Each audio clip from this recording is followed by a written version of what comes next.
രോഗിയുടെ സഹോദരിയാണ് നമ്മളോടൊപ്പം ഉള്ളത്. ചേച്ചി കേൾക്കാമോ?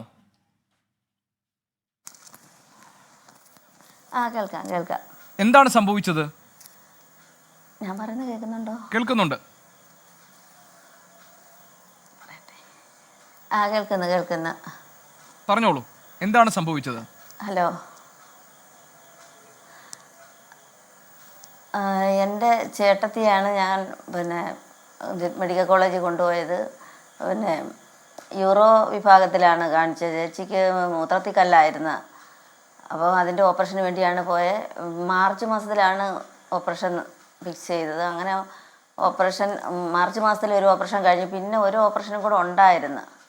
കാരണം മൂത്രത്തിൽ 3 കല്ലുണ്ടായിരുന്നു. അപ്പോൾ ഒരു കല്ലേ അപ്പോഴേ എടുത്തോളൂ. പിന്നെ ഏപ്രിൽ മാസത്തിലേക്ക് പിന്നെ അടുത്ത തുണ്ട് കൊടുത്തു. അങ്ങനെ ഏപ്രിൽ മാസത്തിൽ 5-ാം തീയതി ഞങ്ങൾ അഡ്മിറ്റായി. 7-ാം തീയതിയിലേക്കാണ് ഓപ്പറേഷൻ ഫിക്സ് ചെയ്തത്. അപ്പോൾ എല്ലാ സാധനങ്ങളും വെളിയിൽ നിന്ന് തന്നെയാണ് വാങ്ങിയത്. ഓപ്പറേഷന് തിങ്കളാഴ്ച ഓപ്പറേഷൻ ആണെങ്കിൽ ഞായറാഴ്ച തന്നെ ഇതെല്ലാം ഞങ്ങൾ ഓടി കിടന്ന് വെളിയിൽ നിന്ന് മേടിച്ച്. എല്ലാ സാധനങ്ങൾക്കും നല്ല വിലയായിരുന്നു. 10 രൂപയ്ക്കകത്ത് തന്നെ പുറത്തുള്ള സാധനങ്ങൾ തന്നെ വാങ്ങി. പിന്നെ അതായത് വെളുപ്പിന് 7 മണിയായപ്പോഴത്തേക്കും കൊണ്ടുപോവുകയും ചെയ്തു. ഓപ്പറേഷന് കൊണ്ടുപോയിട്ട് പക്ഷേ അന്ന് ഓപ്പറേഷൻ നടന്നില്ല. എന്താണെന്ന് അറിയത്തില്ല. പിന്നെ വന്ന സിസ്റ്ററൊക്കെ പറഞ്ഞത് എന്തോ സാങ്കേതിക കാരണത്തിൽ ഇപ്പം ഇല്ല, 2 ദിവസം കൂടെ അടുത്ത ആ ഡോക്ടറുടെ OPയുടെ അന്ന് പിന്നെ ഉള്ളതെന്ന് പറഞ്ഞു. പിന്നെ 10-ാം തീയതിയാണ് ഓപ്പറേഷൻ ഇതായത്. അപ്പോൾ ആ ഓപ്പറേഷനൊക്കെ കഴിഞ്ഞ് അതിൻ്റെ പിറ്റേന്ന് 3-ൻ്റെ അന്ന് ഡിസ്ചാർജ് ആവും. അപ്പോൾ അതിൻ്റെ തലേന്നാണ് പറയുന്നത് പിന്നെ എന്തെങ്കിലും പൈസ വേണമെന്ന് പറഞ്ഞു. പൈസ വേണമെന്ന് പറഞ്ഞാൽ ഏതോ മിഷനറി വാങ്ങാനോ അതെന്തോ കേടുള്ള ഉപകരണങ്ങൾക്ക് വേണ്ടിയാണെന്നാണ് ഞങ്ങളോട് പറഞ്ഞത്. അപ്പോൾ ഞങ്ങൾക്ക് അതിന് വേണ്ടിയുള്ള സാമ്പത്തികമൊന്നും ഇല്ലാത്തത് കൊണ്ട് ഞങ്ങൾ കയറി ഡോക്ടറെ കണ്ട് സംസാരിക്കുകയൊക്കെ ചെയ്തു. അപ്പം എനിക്ക് വേണ്ടിയല്ല ഞാൻ ഈ പൈസ ചോദിക്കുന്നത്, എൻ്റെ വീട്ടിൽ കൊണ്ടുപോകാനല്ല, നിങ്ങൾക്ക് വേണ്ടി തന്നെയാണ്. ഈ മിഷനറി നിങ്ങൾക്ക് ഓപ്പറേഷൻ കഴിഞ്ഞ് ഇനിയും പുറമേ വരുന്നവർക്ക് ഓപ്പറേഷന് വേണ്ടിയാണ്. അതുകൊണ്ട് എന്തെങ്കിലും പൈസ തരണം. അങ്ങനെ 4000-5000 ഒക്കെയാണ് ചോദിച്ചത്.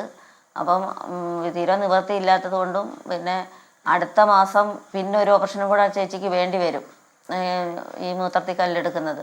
അത് ജൂലൈ 9-ലേക്കാണ് വെച്ചിരിക്കുന്നത്. അപ്പം അതുകൊണ്ടും കൂടെ ഞങ്ങൾ 2000 രൂപ കൊടുത്തു.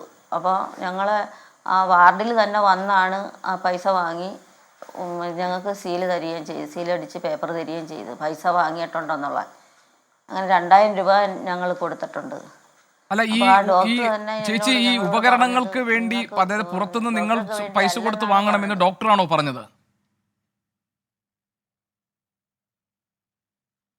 എല്ലാം കുറിച്ച് തരികയാണ് ചെയ്യുന്നത്.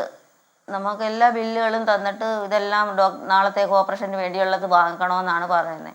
അപ്പോൾ നമ്മൾ ഇതെല്ലാം പോയി വെളിയിൽ പിന്നെ മെഡിക്കൽ സ്റ്റോറുകളിൽ നിന്നാണ് വാങ്ങുന്നത്. അവിടെ ആസ്പത്രിയിലുള്ള പിന്നെ കാരുണ്യ മെഡിക്കലിലോ ഒന്നും നമുക്ക് കിട്ടിയിട്ടില്ല. ചെറിയ തുച്ഛമായ കുറഞ്ഞ വിലയ്ക്കുള്ള മരുന്നുകളൊക്കെ കിട്ടിയിട്ടുള്ളൂ. വിലയുള്ള മരുന്നുകൾ 4000-5000 രൂപയുടെയൊക്കെ മരുന്നുകളെല്ലാം പിന്നെ ഓപ്പറേഷന് വേണ്ടിയുള്ളതെല്ലാം പുറത്തുനിന്നാണ് വാങ്ങിയത്. പിന്നെ ഓപ്പറേഷൻ നേരത്തെ നിശ്ചയിച്ച തീയതി മാറ്റുകയും ചെയ്തു അല്ലേ? മെഡിക്കൽ സ്റ്റോറുകളിലും നമ്മൾ ഗവൺമെന്റ് നേരത്തെ ഓപ്പറേഷൻ നടത്താൻ തീരുമാനിച്ച തീയതി മാറ്റിയോ? എന്തോ സാർ, ആ തീയതി മാറ്റിയായിരുന്നു. അതിനെന്താണ് കാരണം പറഞ്ഞത്? തീയതി വെച്ചിരുന്നത്. പിന്നെ എന്തോ അവരൊന്നും പറഞ്ഞില്ല. ഹലോ, എന്ത് കാരണം പറഞ്ഞാണ് 7-ാം തീയതിയിലേക്കാണ് വെച്ചിരുന്നത്. അപ്പൊ അന്നത്തേക്ക് വേണ്ടിയുള്ള എല്ലാം. ഹലോ, കേൾക്കുന്നില്ല. പറഞ്ഞോളൂ.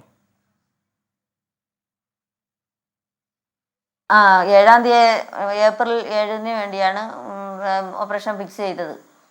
പക്ഷെ അന്ന് നടത്തിയില്ല.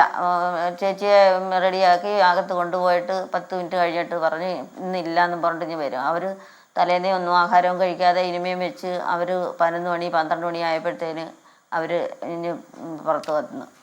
പിന്നാണ് മാറ്റി വെച്ചേക്കെന്ന് പറഞ്ഞ് ഇനി അടുത്ത ആ ഡോക്ടറുടെ OPയുടെ ദിവസമേ കാണത്തോളം എന്ന് പറഞ്ഞ് പിന്നെ ഞങ്ങൾ അവിടെ 2 ദിവസം കൂടെ തങ്ങേണ്ടി വന്നു. പിന്നെ 10-ാം തീയതിയാണ് ഓപ്പറേഷൻ നടത്തിയത്. ഈ ഓപ്പറേഷൻ കഴിഞ്ഞപ്പോൾ എത്ര രൂപ ചെലവായി കയ്യിൽ നിന്ന്? ചെയ്തു. ഹലോ, കയ്യിൽ നിന്ന് എത്ര രൂപ ചെലവായി? കയ്യിൽ നിന്ന് ഒരു 20 രൂപയ്ക്കകത്തെങ്കിലും ചിലവായിട്ടുണ്ട്. ആശുപത്രിയിലെ കാര്യങ്ങൾ തന്നെ, പുറത്തുനിന്ന് വാങ്ങുന്നത് എല്ലാ തുണികളും അതിൻ്റെ ഡ്രസ്സുകളും കമ്പിളി അതും ഇതും എല്ലാം ഒത്തിരി വാങ്ങണമായിരുന്നു. പിന്നെ മരുന്നുകൾ ഇതെല്ലാം ഇൻഷുറൻസ് ഉണ്ടായിരുന്നു. രൂപയെങ്കിലും ഇൻഷുറൻസ് ഉണ്ടായിരുന്നു. ആയിട്ടുണ്ട്.